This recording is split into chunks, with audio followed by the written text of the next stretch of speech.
Hello, I'd like to welcome everyone here. I'm Dr. Joe Zamzow, and today we're going to be talking about gut health. We're very excited to continue our weight loss and detox program here at Velocity Alternative Medicine Consultants. We have a lot of people on the program already, and if you're interested in getting started, you can give us a call. The number will be at the end of this video. Gut health is very important. I feel that 90% of inflammatory diseases and infections in the body can be related back to the gut. The gut is responsible for proper absorption of water and proper absorption of nutrients. It acts as a defense against microbials getting into our body and causing autoimmune diseases and inflammatory conditions. We're going to talk a little bit about the gut today. I'm not going to get really detailed or specific or talk about the biochemistry involved, but we're going to give a general overview of the gut, and hopefully you'll have a better understanding of why it's important to consider the gut and proper detoxification when it comes to weight loss and detox, and why our program is very well rounded when it comes to that. Okay, today we're going to talk about the gut. We're going to be doing a couple of different videos. Today we're going to be talking about organs of the GI, stomach and intestines, but then we'll have upcoming videos where we'll be talking about the accessory organs such as the liver, the gallbladder, and the pancreas. And then we're going to be doing videos on specific infections and specific diseases related to the gut. You know, a lot of the important diseases such as ulcerative colitis and Crohn's disease and IBS we do see here in our practice. But we also see patients who have taken non-steroidal or anti-inflammatories such as ibuprofen, Advil, Aleve, who have taken antibiotics in the past and have gut issues. Most of us have taken one or two of those things. If you've ever consumed alcohol or if you've eaten foods that are high in refined carbohydrates or simple sugars, that can have affected the gut as well. And so we have to look at that. We look at that in our weight loss and our detox program, but we look at that in almost any individual that we see who has a disease process who is coming in here for treatment. As I said in the beginning, in the intro, 90%, in my opinion, 90% of inflammatory or autoimmune diseases out there are directly related to the gut. So let's get right into it. The upper GI consists of the pharynx, esophagus, the stomach, the duodenum. Duodenum takes us into the small intestine and into the large intestine. So let's take a look at the stomach real quick. In the stomach we produce acid, hydrochloric acid. And this is important for the assimilation of nutrients such as calcium, zinc, iron, and produces something called an intrinsic factor, which is important in the absorption of B12, which happens later on in the small intestine. The acid gives us that acidic pH that's important to keep us safe from infections that may build up in the gut. We also have enzymes such as pepsin and gastric lipase, but HCl is important for taking pepsinogen into pepsin, pepsin being used to break down protein and gastric lipase being used to break down fats. So HCl has many important roles in the stomach. As we produce something called chyme, which is these gastric juices and these enzymes and the broken down food, it will make its way into the duodenum, where a lot of iron is absorbed, or most of your iron is absorbed, and then it'll make its way into the small intestine. Now, let me back up a little bit here. When you look at the nutrients that are assimilated in the stomach, calcium, zinc, iron, B12, let's think about conditions such as anemia. Well, a macrocytic anemia being a B12 deficiency, and iron anemia being, of course, an iron deficiency. You know, a lot of times we'll be given B12 or iron, but how about we look at the gut? If those are where the things or these nutrients are being absorbed, then why would we not look at the gut as a cause for these different types of anemia? Let's make our way into the small intestine now. In the small intestine, you start to see these hairs coming down in the small intestine. We call these villi, and these villi are important for absorption of nutrients. Now you see here I have a single cell layer that I've brought out here and I've drawn, and I'm not the most artistic person, but hopefully you'll understand what's going on according to this drawing. Right underneath this cell you'll see little blood vessels here. These are capillaries, and this is where the nutrients get absorbed into. Now I'm going to draw one more cell here because I want you to understand a little bit about what's going on in the small intestine here. So we have another cell here, and we have these little hairs coming off this cell, these villi, and then we have something that connects it, okay? And we have these cross channels, these gap junctions here, And this is very important for communicating between the cells, but it's also important in the prevention of large molecules or macromolecules from getting across this membrane, and also for things such as bad bacteria, parasites, and viruses from coming across as well. Because if we have those infections get into the bloodstream here, then that can cause some systemic infections. So we have these hairs, these villi, we have these gap junctions, we have enzymes, just like in the stomach. We have certain enzymes that are produced in the small intestine. We have enzymes that come from other areas such as the liver and the pancreas, which we'll talk about in later videos. And then we have good bacteria. We have good bacteria that lies within the small intestine, and that's very important for, again, for breaking down molecules, for absorption, for overall health, and you'll see later on for hormones and neurotransmitter production and things like that. So we look at the stomach, we look at the small intestine, we look at the large intestine where nutrients are absorbed there as well, and water. Usually what's ever left over from the small intestine and hasn't been absorbed there will be absorbed in the large intestine. And we look at all these things that are very important and that happen along the way. And we say, okay, so where does damage come from? Where does inflammation, where does autoimmune issues come from? Well, they can come from a multitude of places. One, as I mentioned earlier, a lot of us have taken Advil, ibuprofen. These are called NSAIDs. And what these do is they cause calcium to actually leak out of these cells. And when that happens, you get denaturing of these cells, these gap junctions that lie in between these cells. And so now, instead of having these channels, instead of having the defense between those cells, it becomes what we call permeable. And so now we get this, what you've heard of leaky gut or permeable gut. So now this permeability sets in and things are allowed to leak through. And so we have that happening in between where these gap junctions are. So these non-steroidal anti-inflammatories can cause this to happen via calcium leaking out of the cells. And then proton pump inhibitors. A lot of people suffer from acid reflux and from something we call GERD, and they take Tums and they take proton pump inhibitors that actually can block hydrogen atoms and calcium as well. So now you have this added on top of those non-steroidal anti-inflammatories, causing even further breaking down of these gap junctions. Infections can wear on these cells. Alcohol consumption can wear on those cells. Simple sugars, eating a poor diet can affect these cells. Stress, it's been shown in recent studies that stress alone, on studies that were done on rats, actually cause atrophy or decreasing of these villi that are so very important.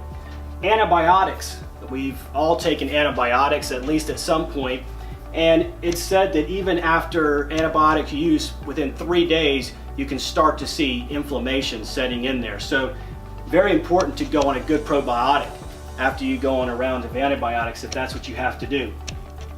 But when you take these antibiotics, sticking on that for a second, if you take these antibiotics, it doesn't just kill off the bad bacteria, it kills off the good bacteria. And so now you have this dysbiosis, or this abnormal balance of bacteria in the gut. And so now you have these bad bacteria in the gut that can obviously cross and cause these infections.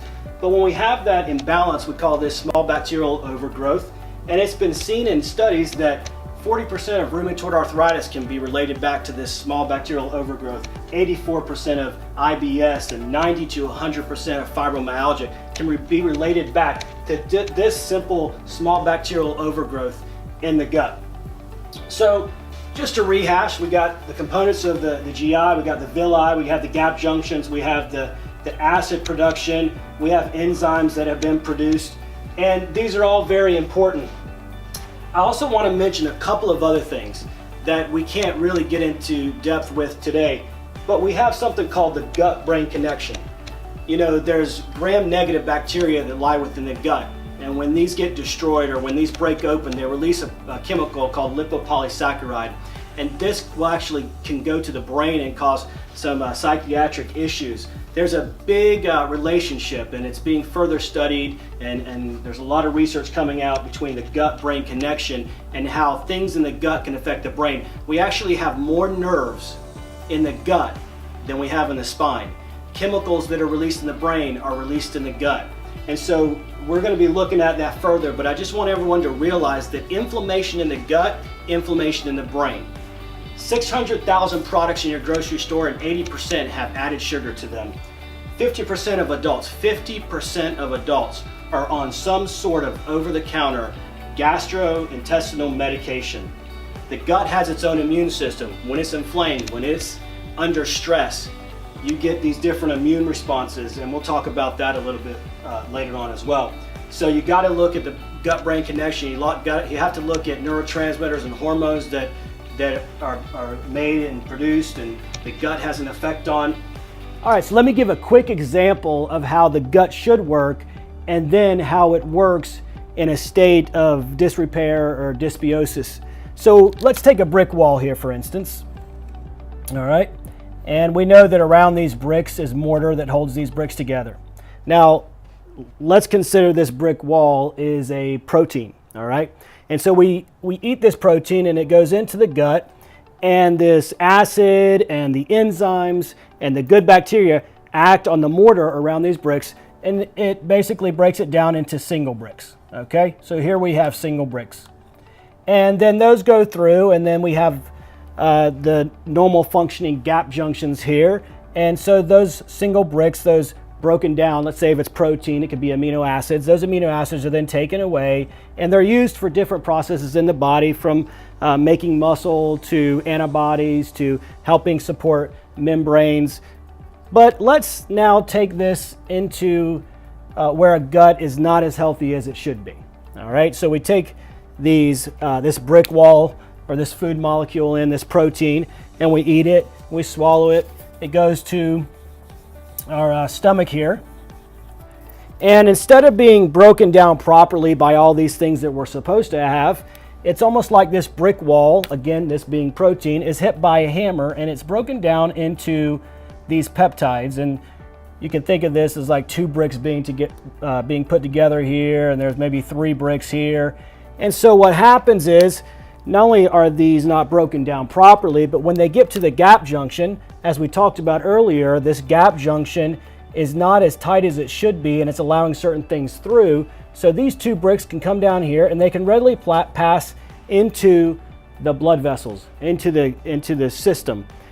And the body's response to this is to send out antibodies. And so antibodies are sent out to attack what it feels is a foreign substance, or maybe it's abnormal bacteria or viruses, and that get through these gap junctions. But the body sends out antibodies to attack this, and we get this inflammation, and in some instances, autoimmune issues. Now, if you continue eating this type of food and it continues not to be broken down, those antibodies are stored in memory. So those antibodies will continue to attack these food particles, these food items, when you eat them. And these viruses, on another point here, these viruses can actually get into other organs in the body, let's say like the thyroid, and a lot of times these viruses will mimic the cells of that particular organ. And so the body again will send out its immune cells to attack, and it won't just attack the virus, but it will attack the cells that mimic the virus that mimics the cells. And so it'll start attacking that organ, and that'll start causing some autoimmune issues. All right, so we have these foods that can cause autoimmune conditions, inflammatory conditions, and we have obviously viruses that can, and bacteria and parasites that can go into the systemic circulation and cause autoimmune issues getting into certain organs within the body. So a lot of times when we give you our weight loss and detox program, we also give you a list of foods that can be inflammatory, that can cause autoimmune issues. And we also give you a list of foods that are high in histamines or are considered FODMAPs, or fermented carbohydrates, that can cause the bad bacteria in the gut to act on these carbohydrates, releasing different types of gases and making you feel bloated and things like that. So we take a lot of things into consideration when we look at the gut for these weight loss and detox programs, and even for individuals who just have certain conditions that we're trying to treat. Anytime there's inflammation, anytime there's an autoimmune condition, but anytime there's inflammation, usually the first symptoms, the first signs are weakness, malice, tired. And in the case of the gut, where we talk about the gut-brain connection, we realize that the gut, when it's inflamed, I said the brain's inflamed, and you can actually have this foggy headedness, or this foggy brain where you can't seem to think straight. And a lot of us have those symptoms, the feeling of tired and malice and not being able to think straight. And you've tried everything out there. You've tried different weight loss and detox and diet programs, or you've tried this different medication and that different medication. I would encourage you not to give up hope and to come see us. We do treat things naturally. We try to get to the bottom of what's going on. We try to find out what your story is and how you ended up at the point you're at now. We know you may have a lot of great ideas up here. You have a lot of things that you want to do. You want to be able to see your kids grow up and have their own kids. And you want to be able to spend time with them and be able to get down on the floor and play with them, or go out water skiing with them, or whatever it is that you want to do. And we want to help you get to that point. So we can help you get to the point where you're feeling healthy and you're having better health. I'm Dr. Joe with BetterHealthFlorida.net. We'll see you next time. For more information, visit us at BetterHealthFlorida.net. Don't forget to subscribe. You can also check us out on Facebook at Velocity Alternative Medicine Consultants. To your better health, I'm Dr. Joe.